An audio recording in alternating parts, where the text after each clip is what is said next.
ನಮಸ್ತೆ. ಆ, ನಮ್ಮ ರಾಗರಂಗೋಲಿ ಹಸ್ತಕಲಕ್ಕೆ ನೀವೆಲ್ಲರೂ ಬಹಳ ಕುತೂಹಲಕರವಾಗಿ ಈ ವರ್ಷದ ಬೊಂಬೆಯನ್ನು ನೋಡಬೇಕು ಅಂತ ಅಂದ್ಕೊಂಡಿದ್ದೀರಾ. ಬನ್ನಿ, ನಿಮಗೆಲ್ರಿಗೂ ತೋರಿಸ್ತೀನಿ. ನಾನು ಕಳೆದ ವಿಡಿಯೋಲಿ ನಿಮ್ಗೆ ಹೇಳಿರೋ ಹಾಗೆ ನಾನು ಎರಡು ಥೀಮ್ನ ಮಾಡ್ತೀನಿ. ಈ ಸತಿ ಒಂದು ಥೀಮು ಬಂದು ಕರ್ನಾಟಕ ದಾಸ ಸಾಹಿತ್ಯ ವೈಭವ ಅಂತ ಹೇಳಿಬಿಟ್ಟು ಸಾಹಿತ್ಯ ಹೇಗೆ ಬೆಳೀತು ಅಂತ ಅನ್ನೋದ್ರ ಬಗ್ಗೆ ನಿಮಗೆ ಇದ್ರ ಬಗ್ಗೆ ವಿವರಣೆ ಕೊಡ್ತೀನಿ. ಈ ಸಾಹಿತ್ಯ ನಮಗೆ ಎಷ್ಟೋ ಜನಕ್ಕೆ, ಬಹಳ ಜನಕ್ಕೆ ಬರೀ ಪುರಂದರದಾಸರು, ಕನಕದಾಸರು ಮತ್ತು ವಿಜಯದಾಸರು ಮಾತ್ರ ಗೊತ್ತಿದ್ದಾರೆ. ಈಗ ಮಿಕ್ಕಿದವರೆಲ್ಲ ಹೆಸರುಗಳು ಎಷ್ಟೋ ಜನಕ್ಕೆ ಗೊತ್ತಿಲ್ಲ.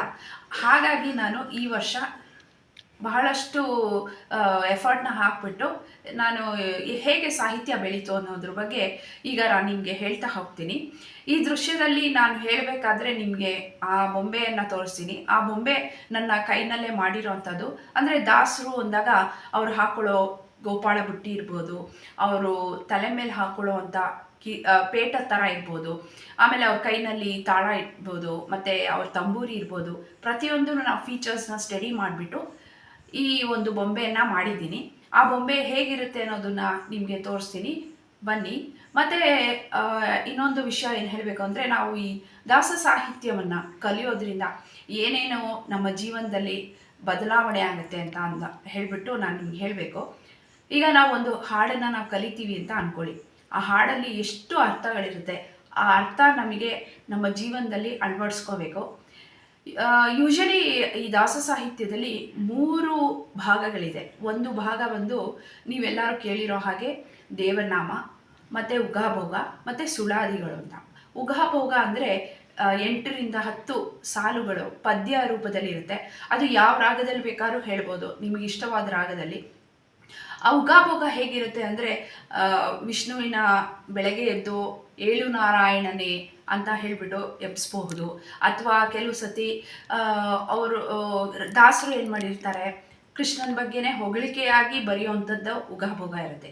ಇನ್ನು ಸುಳಾದಿಗಳು ಬಂದು ಸಪ್ತ ತಾಳಗಳನ್ನ ಸೇರಿಸಿ ಮಾಡಿರುವಂತಹ ಸುಳಾದಿಗಳು. ಇದು ದಾಸರು ಈ ಸುಳಾದಿನ ಹೇಗೆ ಮಾಡ್ತಾರೆ ಅನ್ನೋದ್ರ ಬಗ್ಗೆ ನಾನು ಮುಂದೆ ಈ ವಿಡಿಯೋಲಿ ಹೇಳ್ತಾ ಹೋಗ್ತೀನಿ. ಬನ್ನಿ, ಹಾಗಾದರೆ ನೋಡೋಣ ಈ ದೃಶ್ಯದಲ್ಲಿ. ನಾ ಹೇಳ್ತಿರೋ ಹಾಗೆ ಕರ್ನಾಟಕ ದಾಸ ಸಾಹಿತ್ಯ ವೈಭವ ಅಂತ ಹೇಳಿ ಈ ಬೋರ್ಡ್ನ ಸಹ ನಾನೇ ಕೈನಲ್ಲಿ ಬರೆದಿರೋ ಅಂಥದ್ದು. ಇಲ್ಲಿ ನೀವು ನೋಡಬಹುದು ತಿರುಪತಿ ಶ್ರೀನಿವಾಸ ಮತ್ತು ಪದ್ಮಾವತಿ, ಮತ್ತು ಇಲ್ಲಿ ತಿರುಪತಿಯ ದೇವಸ್ಥಾನದ ಒಂದು ಗೋಪುರ ಇದೆ, ನಿಮಗೆ ಇಲ್ಲಿ ಕಾಣಿಸ್ತಾ ಇರಬಹುದು. ಈ ಭಕ್ತಿ ಚಲನೆ ಅನ್ನೋದು ಮನುಷ್ಯನಲ್ಲಿ ಯಾವಾಗ ಶುರುವಾಗುತ್ತೋ ಆಗ ಈಗ ಈ ನಮ್ಮ ದಾಸರು ಸಹ ಸಾಹಿತ್ಯವನ್ನು ಬರೆಯೋದಕ್ಕೆ ಶುರು ಮಾಡ್ತಾರೆ ಅನ್ನೋ ಮಾಹಿತಿ ನಮಗೆ ಸಿಕ್ಕಿದೆ. ಇಲ್ಲಿ ಚಿಕ್ಕದಾಗಿ ನೀವು ನೋಡಿರಬಹುದು, ಅಲ್ಲೂ ತಿರುಪತಿಲೂ ಸಹ ಒಂದು ಆಂಜನೇಯ ಇದೆ, ಅದಕ್ಕೆ ನಾನಿಲ್ಲಿ ಆಂಜನೇಯ ಇಟ್ಟಿದ್ದೀನಿ. ಮತ್ತು ಇಲ್ಲಿ ಒಂದು ಗರುಡ ದೇವರಿದೆ. ಈ ತಿರುಪತಿ ಶ್ರೀನಿವಾಸನ್ ಪಕ್ಕದಲ್ಲಿ ಒಂದು ಸುಂದರವಾದ ಕಂಬಗಳನ್ನು ನಾನು ಅಲಂಕಾರ ಮಾಡಿ ಇಟ್ಟಿದ್ದೀನಿ.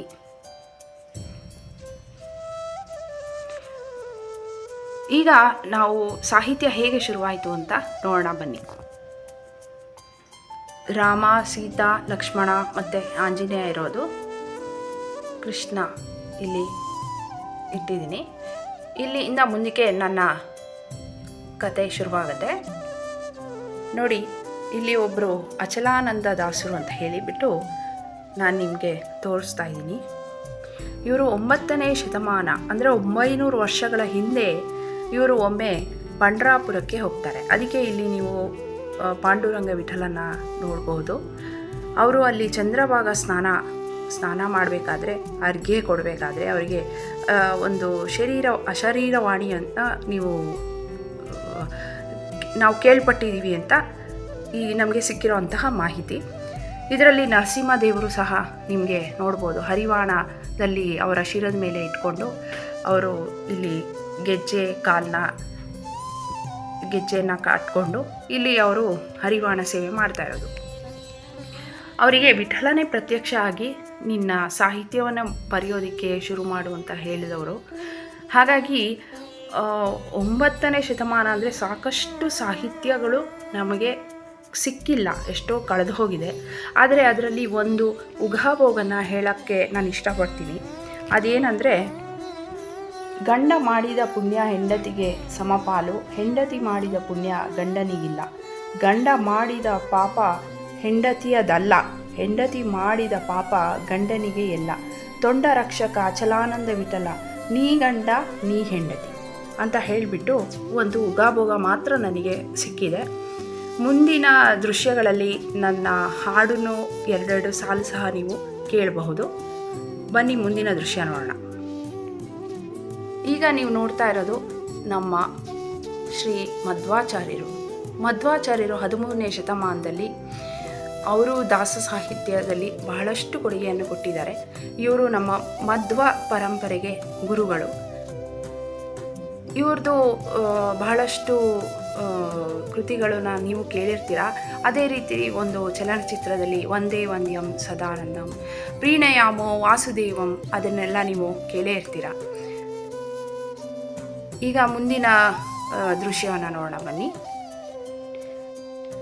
ಇವರು ನರಹರಿ ತೀರ್ಥರು ಅಂತ ಹೇಳಿಬಿಟ್ಟು, ಇವರು ನಮ್ಮ ಮಧ್ವಾಚಾರ್ಯರ 3ನೇ ಶಿಷ್ಯರು. ನರಹರಿ ತೀರ್ಥರು ಸಿಂಹಾಚಲಂ ಎಂಬ ಊರಿನಲ್ಲಿ ಲಕ್ಷ್ಮೀ ನರಸಿಂಹನ ಅವರೇ ಪ್ರತಿಷ್ಠಾಪನೆ ಮಾಡಿರೋರು. ಇವರು ಗೀರ್ವಾಣಿ ಎಂಬ ಭಾಷೆಯಲ್ಲಿ ಬಹಳ ಪಂಡಿತರು. ಇವರು ಪದಗಳು ಅನ್ನೋದಕ್ಕೆ ಅರ್ಥನ ಇವರೇ ಕೊಟ್ಟಿರೋದು. ಹೇಗೆ ಅಂತ ಅಂದರೆ, ಈ ಭಾಷೆ ಕಠಿಣವಾಗಿರೋದನ್ನು ಕನ್ನಡ ಪದಗಳಿಗೆ ಬಹಳಷ್ಟು ಸುಲಭವಾಗಿ ಹೇಳಿದ್ದಾರೆ. ಅವ್ರದ್ದು ಒಂದು 2 ಸಾಲುಗಳನ್ನ ನಾನು ಹೇಳಕ್ಕೆ ಇಷ್ಟಪಡ್ತೀನಿ. ರಂಗರಾಜರಮಣಿ ದೇವಿ ಅಂಗನಾ ಮಣಿಪಾಹಿ, ಮಂಗಳಾಂಗೆ ವಿಹರ ಹೃದಿ ಭುಜಂಗ ರುಚಿರವೇಣಿ.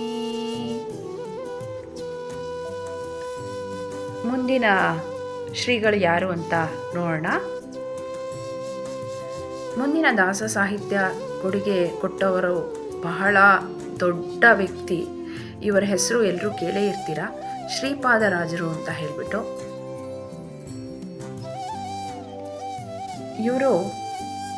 ಇವರು ಸಹ ವಿಷ್ಣುವಿನ ಆರಾಧಕರೇ. ಇವ್ರದ್ದು ದಾಸ ಸಾಹಿತ್ಯದಲ್ಲಿ ನಾವು ಏನಾದರೂ ಹೇಳಬೇಕಾದ್ರೆ ಶ್ರೀಪಾದ ರಾಜಾಯ ನಮಃ ಅಂತ ಹೇಳೇ ಶುರು ಮಾಡ್ತೀವಿ. ಅವ್ರದ್ದು ಒಂದು ಬಹಳಷ್ಟು ಹಾಡುಗಳನ್ನ ನೀವೆಲ್ಲ ಕೇಳೇ ಇರ್ತೀರ. ಅದರಲ್ಲಿ ಒಂದು, ಇಕೋ ನೋಡೆ ರಂಗನಾಥನ ಪುಟ್ಟ ಪಾದವ, ಸಿಕ್ಕಿತೋ ಶ್ರೀ ಲಕ್ಷ್ಮೀಪತಿಯ ದಿವ್ಯ ಪಾದವ ಅಂತ, ಇದಕ್ಕೆ ಇಲ್ಲೊಂದು ಚಿಕ್ಕ ಪಾದನ ನಾನು ಇಟ್ಟಿದ್ದೀನಿ. ಇವರು ಲಾಲಿ ಗೋವಿಂದ ಲಾಲಿ ಅಂತ ಒಂದು ಸುಂದರ ಜೋಗುಳನ್ನು ಸಹ ಹೇಳಿದ್ದಾರೆ. ಲಾಲಿ ಗೋವಿಂದ ಲಾಲಿ ಕೌಸಲ್ಯ ಬಾಲ ಶ್ರೀರಾಮ ಲಾಲಿ, ಲಾಲಿ ಮುನಿವಂದ್ಯ ಲಾಲಿ ಜಾನಕಿ ರಮಣ ಶ್ರೀರಾಮ ಲಾಲಿ. ಇವ್ರದ್ದು ಅಂಕಿತ ರಂಗವಿಠಲ, ಮತ್ತು ಇವರೇ ಮಧ್ವನಾಮನೂ ಸಹ ಬರೆದಿರೋದು. ಮುಂದಿನ ಶ್ರೀಗಳು ಯಾರು ಅಂತ ನೋಡೋಣ. ವ್ಯಾಸರಾಯರು. ಇದೇನಿದು, ವ್ಯಾಸರಾಯರನ್ನ ಸಿಂಹಾಸನದ ಮೇಲೆ ಕೂರಿಸ್ಬಿಟ್ಟು ವ್ಯಾಸರಾಯರು ಅಂತ ಹೇಳ್ತಾ ಇದ್ದೀನಲ್ಲ ಅಂತ ನೀವು ಅನ್ಕೋಬೋದು. ಈ ದೃಶ್ಯ ಏನು ಅಂತ ಅಂದರೆ, ಇಲ್ಲಿ ಒಬ್ಬ ರಾಜ ನಿಂತಿದ್ದಾನೆ. ಈ ರಾಜ ಯಾರು ಅಂದರೆ, ನಮ್ಮ ವಿಜಯನಗರ ಸಾಮ್ರಾಜ್ಯ ಹೆಸರಾಂತ ಕೃಷ್ಣದೇವರಾಯ ಒಡೆಯ. ಇವರಿಗೆ ಒಮ್ಮೆ ಈ ರಾಜನಿಗೆ ಕುಹುಯೋಗ ಸಂಧಿ ಅಂತ ಬಂದಿರುತ್ತೆ. ಆ ಕುಹುಯೋಗ ಸಂಧಿನ ಸಾಮಾನ್ಯ ಜನರು ಅದನ್ನು ತಡ್ಕೊಳ್ಳೋ ಶಕ್ತಿ ಇರೋದಿಲ್ಲ. ಆಗ ಇವರು ವ್ಯಾಸರಾಯರು ಸಹ ನಮ್ಮ ವಿಜಯನಗರಕ್ಕೆ ಗುರುಗಳಾಗಿರ್ತಾರೆ. ಅವ್ರಿಗೆ ಗೊತ್ತಾಗತ್ತೆ ಈ ನಮ್ಮ ರಾಜನಿಗೆ ಏನೋ ತೊಂದರೆ ಆಗಿದೆ ಅಂತ. ಆಗ ರಾಜನ ಬಂದು ಕೇಳ್ತಾರೆ, ನಿನ್ನ ರಾಜ್ಯವನ್ನು ನನಗೆ ದಾನವಾಗಿ ಕೊಡು ಅಂತ. ಗುರುಗಳು ಕೇಳ್ತಾ ಇದ್ದಾರೆ ಅಂದಮೇಲೆ ಖಂಡಿತವಾಗ್ಲೂ ಕೊಡಲೇಬೇಕು, ಅವರಿಗೆ ಎಲ್ಲವೂ ತಿಳಿದವರು ಅಂದ್ಬಿಟ್ಟು ನಮ್ಮ ಕೃಷ್ಣದೇವರಾಯ ವ್ಯಾಸರಾಯರಿಗೆ ಕೊಟ್ಟೆ ಬಿಟ್ಟಾಗ ಹೋಗಿರುತ್ತೆ. ಆಯಿತು, ಇನ್ನೇನು ಮಾಡೋಣ ಅಂತ ಹೇಳಿಬಿಟ್ಟು ಕೊಟ್ಟಾದಮೇಲೆ ನೋಡ್ತಾರೆ, ವ್ಯಾಸರಾಯರು ಹೋಗಿ ಆ ಸಿಂಹಾಸನದ ಮೇಲೆ ಕೂತ್ಕೋತಾರೆ. ಅವರು ಕೂತ್ಕೊಂಡ ತಕ್ಷಣ ಎದುರುಗಡೆಯಿಂದ ಒಂದು ಬೆಂಕಿಯ ರೂಪದಲ್ಲಿ ಈ ಕುಹುಯೋಗ ಸಂಧಿಯ ಶಕ್ತಿ ಕಾಣಿಸುತ್ತೆ. ಆ ಶಕ್ತಿ ಬಂದು ಆ ಸಿಂಹಾಸನಕ್ಕೆ ಹತ್ತಿರವಾಗತ್ತೆ. ಆಗ ಅವರು ದಂಡಕೋಲಲ್ಲಿ ಅವರ ಆ ಶಕ್ತಿಯನ್ನು ನಾಶ ಮಾಡ್ತಾರೆ. ಅದು ಬೂದಿಯಾಗಿ ಹೋಗುತ್ತೆ. ಅದನ್ನು ಈ ದೃಶ್ಯದಲ್ಲಿ ನೀವು ನೋಡಬಹುದು. ಅದಾದ ಕ್ಷಣದಲ್ಲೇ ಮತ್ತೆ ಕೃಷ್ಣದೇವರಾಯನಿಗೆ ಆ ರಾಜ್ಯವನ್ನು ಒಪ್ಪಿಸ್ಬಿಡ್ತಾರೆ. ಯಾಕೆ ಅಂದರೆ, ನೋಡಪ್ಪ, ವಿಜಯನಗರ ಸಾಮ್ರಾಜ್ಯ ನಿನ್ನಿಂದ ಉನ್ನತ ಮಟ್ಟಕ್ಕೆ ಹೋಗಬೇಕು, ನಾನು ಈ ಶಕ್ತಿಯನ್ನು ಓಡಿಸ್ಬೇಕು ಅಂತಲೇ ನಾನು ನಿನ್ನ ಹತ್ರ ದಾನವಾಗಿ ತಗೊಂಡೆ ಅಂತ ಹೇಳಿಬಿಟ್ಟು ಅವರು ಅಲ್ಲಿಂದ ಹೊರಟುಬಿಡ್ತಾರೆ. ಅವರು ಯಂತ್ರೋದ್ಧಾರಕ ಎಂಬ ಒಂದು ಆಂಜನೇಯನ ಪ್ರಾಣದೇವರನ್ನ ಅವರೇ ಪ್ರತಿಷ್ಠಾಪನೆ ಮಾಡ್ತಾರೆ ಹಂಪಿನಲ್ಲಿ. ಇವತ್ತು ಅದಕ್ಕೆ ಪ್ರತಿದಿನ 2 ಹೊತ್ತು ಪೂಜೆ ಆಗುತ್ತೆ. ಅದನ್ನು ನೀವು ಇಲ್ಲಿ ದೃಶ್ಯದಲ್ಲಿ ನೋಡ್ಬೋದು. ವ್ಯಾಸರಾಯರ ಅಂಕಿತ ಶ್ರೀಕೃಷ್ಣ ಅಂತ. ಕೃಷ್ಣ ನೀ ಬೇಗನೆ ಬಾರೋ ಅಂತ ಬಹಳಷ್ಟು ಜನ ನೀವೆಲ್ಲ ಈ ಹಾಡನ್ನ ಕೇಳೇ ಇರ್ತೀರ. ಇಲ್ಲಿಂದ ಮುಂದಿನ ಶಿಷ್ಯರು ಯಾರು ಅಂತ ನೋಡೋಣ. ಇವರು ವಾದಿರಾಜರು, ನಮ್ಮ ವ್ಯಾಸರಾಯರ ಶಿಷ್ಯರು. ಸೋಂದ ಎಂಬ ಊರಿನಲ್ಲಿ ವಾದಿರಾಜರ ಬೃಂದಾವನ ಸಹ ನೀವು ನೋಡ್ಬೋದು ಇವತ್ತಿಗೂ. ಅಲ್ಲಿಯೇ ಸಹ ನಮ್ಮ ವಾದಿರಾಜರು ಪ್ರತಿದಿನ ವಿಷ್ಣುವಿಗೆ ಹಯಗ್ರೀವ ಎಂಬ ಸಿಹಿ ತಿಂಡಿಯನ್ನು ಅವರು ಅಲ್ಲಿನೇ ಸೃಷ್ಟಿ ಮಾಡಿದ್ದು. ಹಯ ಅಂದರೆ ಕುದುರೆ, ಅವರ ಅಂಕಿತನಾಮ ಸಹ ಹಯವದನ. ಇಲ್ಲಿ ನೋಡಿ, ಕುದುರೆ ಬಂದು ಅವರ ತಲೆಯ ಮೇಲೆ ಒಂದು ಹರಿವಾಣ ಇಟ್ಕೊಂಡಿರ್ತಾರೆ. ಹರಿವಾಣದಲ್ಲಿ ಅವರು ಕಡಲೆಬೇಳೆ, ಬೆಲ್ಲ ಮತ್ತು ತೆಂಗಿನಕಾಯಿ ಎಲ್ಲವನ್ನು ಹಾಕಿ ಹಯವದನಿಗೆ ಸಮರ್ಪಣೆ ಮಾಡ್ತಾ ಇರುವಂತಹ ದೃಶ್ಯವನ್ನು ನೀವು ನೋಡ್ಬೋದು. ಇಲ್ಲಿ ಹಯಗ್ರೀವ ಮತ್ತು ಲಕ್ಷ್ಮಿ ನಿಂತಿದೆ. ಅವ್ರಿಗೆ ಅದು ಆರಾಧ್ಯ ದೈವ. ನಮ್ಮ ವಾದಿರಾಜರು ಈ ಒಂದು ಧರ್ಮಸ್ಥಳದ ಮಂಜುನಾಥನ ಸ್ಥಾಪನೆ ಮಾಡಿದಂತಹ ವ್ಯಕ್ತಿ. ಆಮೇಲೆ ಯಾವುದೇ ಮದುವೆ ಆಗಲಿ ಹೆಣ್ಣು ಕಡೆಯವರು ಲಕ್ಷ್ಮೀ ಶೋಭಾನೆಯನ್ನು ಆ ಮದುವೆ ಸಮಾರಂಭದಲ್ಲಿ ಓದ್ತಾರೆ. ಅದನ್ನು ನಮ್ಮ ವಾದಿರಾಜರು ರಚನೆ ಮಾಡಿರೋರು. ಅವ್ರದ್ದು ಒಂದೇ ಒಂದು ಸಾಲು ನಾನು ಹೇಳಕ್ಕೆ ಇಷ್ಟಪಡ್ತೀನಿ. ಧವಳ ಗಂಗೆಯ ಗಂಗಾಧರ ಮಹಾಲಿಂಗ ಮಾಧವನ ತೋರಿಸಯ್ಯ ಗುರುಕುಲೋತುಂಗ.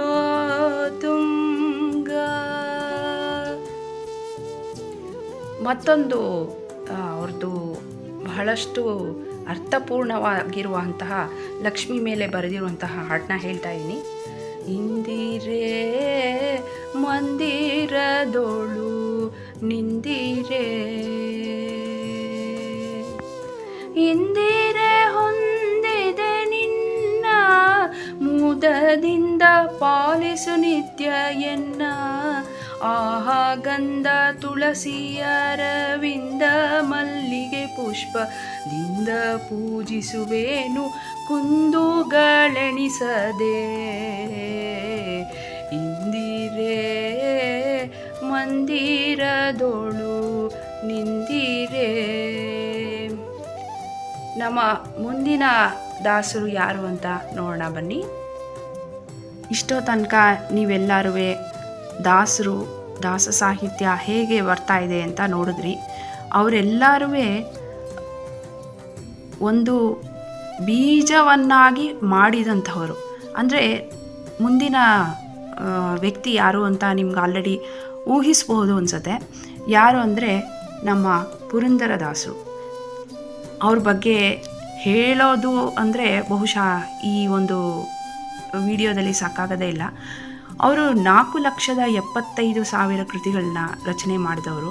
ಇವರು ನಮ್ಮ ಕರ್ನಾಟಕ ಶಾಸ್ತ್ರೀಯ ಸಂಗೀತಕ್ಕೆ ಪಿತಾಮಹರು. ಅವರು ರಾಯಚೂರಿನಲ್ಲಿ ಹುಟ್ಟಿ ಹಂಪಿನಲ್ಲಿ ಪುರಂದರ ಮಂಟಪ ಎಂಬ ಒಂದು ಜಾಗದಲ್ಲಿ ಇವತ್ತಿಗೂ ನೀವು ಅದನ್ನು ಹೋದಾಗ ನೀವು ನೋಡಬಹುದು. ಅಲ್ಲಿ ಒಂದು ಕಲ್ಲಿನಲ್ಲಿ ಸಹ ಕೆತ್ತನೆ ಮಾಡಿದ್ದಾರೆ ಪುರಂದರದಾಸರನ್ನ. ಅದಕ್ಕೆ ನಾನಿಲ್ಲಿ ಪುರಂದರ ವಿಠಲ ಅನ್ನೋ ಒಂದು ಅವ್ರದ್ದು ಅಂಕಿತ ಇಲ್ಲಿ, ಅದಕ್ಕೆ ವಿಠಲ ಮತ್ತು ರುಕ್ಮಿಣಿಯನ್ನು ನಾನು ಇಟ್ಟಿದ್ದೀನಿ. ಹಂಪಿ ಅಂದ ತಕ್ಷಣ ನಮಗೆಲ್ಲ ಈ ಒಂದು ಚಾರಿಯೇಟು ಜ್ಞಾಪಕ ಬರುತ್ತೆ. ಹಂಪಿನಲ್ಲಿರೋ ಅಂಥದ್ದು ಇದು ನಮ್ಮ ಕರ್ನಾಟಕಕ್ಕೆ ಬಹಳ ಪ್ರಸಿದ್ಧವಾದದ್ದು. ನೋಡಿ, ಇವರು ದಾಸರು, ಪುರಂದರದಾಸರು. ಅವ್ರಿಗೊಂದು ಗೋಪಾಳ ಬುಟ್ಟಿ, ತಂಬೂರಿ ಮತ್ತು ಒಂದು ಚಿಟ್ಟಿಗೆ, ತುಳಸಿ ಮಾಲೆ. ನಾನು ನಿಮಗೆ ಮೊದಲೇ ಹೇಳಿದ ಹಾಗೆ ಪ್ರತಿಯೊಬ್ಬ ದಾಸರಾಗಿರ್ಬೋದು, ಶ್ರೀಗಳಾಗಿರ್ಬೋದು, ಅವ್ರ ಬಗ್ಗೆ ನಾವು ಸಂಪೂರ್ಣ ಮಾಹಿತಿಯನ್ನು ತಗೊಂಡು ಈ ಬೊಂಬೆಗಳನ್ನ ನಾವು ಕೈನಲ್ಲಿ ಮಾಡ್ತೀವಿ. ಇನ್ನು ನಮ್ಮ ಪುರಂದರದಾಸರ ಬಗ್ಗೆ ಹೇಳೋ ಅವಶ್ಯಕತೆಯೇ ಇಲ್ಲ, ಏಕೆಂದರೆ ಅವರು ಅಷ್ಟು ಲಕ್ಷ ಹಾಡುಗಳನ್ನ ಬರೆದಿದ್ದಾರೆ. ಅವ್ರದ್ದು 2-3 ಹಾಡನ್ನ ನಾನು ನಿಮ್ಮ ಮುಂದೆ ಪ್ರಸ್ತುತಪಡಿಸ್ತೀನಿ. ಭಾಗ್ಯದ ಲಕ್ಷ್ಮೀ ಬಾರಮ್ಮ ನಮ್ಮಮ್ಮ ನೀ ಸೌಭಾಗ್ಯದ ಲಕ್ಷ್ಮೀ ಬಾರಮ್ಮ, ಆಡಿಸಿದಳೆ ಶೋದೆ ಜಗದೋದಾರನ,